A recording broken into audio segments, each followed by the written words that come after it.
অবশেষে চলে এসেছি একদম মন্দিরের কাছে, যেটা প্রতীক্ষিত ছিল। সবাই যারা দর্শক বন্ধু দেখছেন তাদেরও প্রতীক্ষিত ছিল যে হংসেশ্বরী মায়ের মন্দিরটা দেখব। কীভাবে যেতে হয় রাস্তাগুলো আপনারা অন্তত ইতিমধ্যে চিনে ফেলেছেন।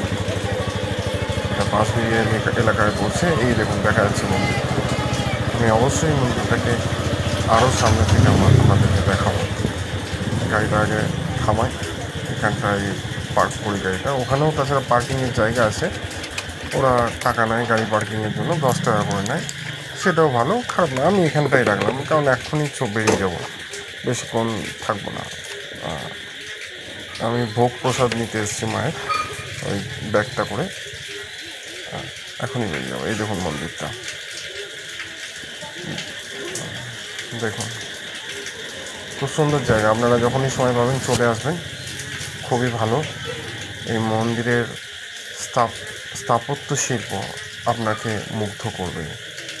এর বাঁদিকে আর একটা মন্দির আছে, যেটা হচ্ছে নারায়ণ মন্দির। সেখানকার স্থাপত্য শিল্প আরও সুন্দর। আর এটা বড় মন্দিরটা, এটা দেখতে খুবই সুন্দর।